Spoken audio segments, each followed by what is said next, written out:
Une poignée de main pour ouvrir le premier débat de la campagne.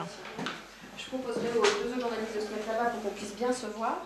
Dans les studios de la radio locale, deux hommes avec deux bilans à défendre. Vous êtes très dépensier et c'est la preuve en est faite avec cette super médiathèque. Je peux m'expliquer sur les dépenses qui valent de l'emploi, et moi, quand vous voulez. Tous deux ont déjà dirigé la ville. D'un côté, Jean-Raymond Lépiné, maire socialiste sortant, brigue un nouveau mandat. De l'autre, Philippe Perrault, le candidat d'hiver droite sorti de la mairie en 2008, compte bien reprendre les rênes à son adversaire. Les comptes que vous présentez, c'est comme un iceberg. La face cachée est sous l'eau. Me faire attribuer ou à mon équipe 30 millions d'euros en 2008, quand vous avez pris les rênes, c'est quand même abusif. Vous savez, les communes cachent leurs dettes.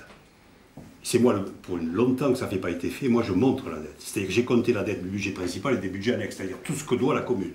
Mes chiffres sont exacts.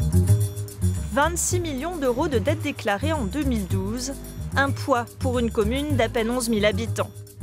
Ici, nous sommes dans la capitale du Comminges, à 1 heure de Toulouse ou de Tarbes. Si la population augmente depuis 10 ans, le taux de chômage est lui l'un des plus élevés de la région.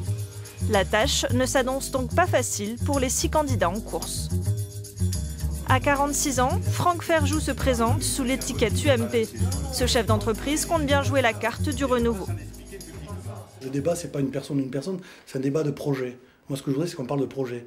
La situation est telle que les Saint-Gaudinois, ils veulent des projets pour construire Saint-Gaudin du XXIe siècle. Pas qu'on soit encore des débats dans le passé, des gens d'ailleurs qui sont tous coupables du passé et du passif de Saint-Gaudin. Une droite divisée et pour le maire socialiste, un candidat inattendu. Jean-Yves Duclos, conseiller général et maire de Villeneuve-de-Rivière. Enfin, le Front National avec Denis Sour, ici à droite, face à Bruno Miquel pour le Front de gauche, pourraient aussi s'inviter dans cette élection à condition de boucler leur liste. Élu par 191 voix d'avance en 2008, Jean-Raymond Lépiné va donc devoir adapter sa stratégie. 47% de la population qui est aujourd'hui à Saint-Gaudin n'était pas là il y a 10 ans. Et un quart n'était pas là il y a 5 ans. C'est considérable. Et donc, évidemment, ces nouveaux électeurs qui viennent pour beaucoup de l'agglomération toulousaine, eh bien, qui sont-ils? Comment vont-ils se positionner dans ce jeu plutôt traditionnel ici? Je ne sais pas le dire. De nouveaux habitants qui seront peut-être la clé de ces élections municipales.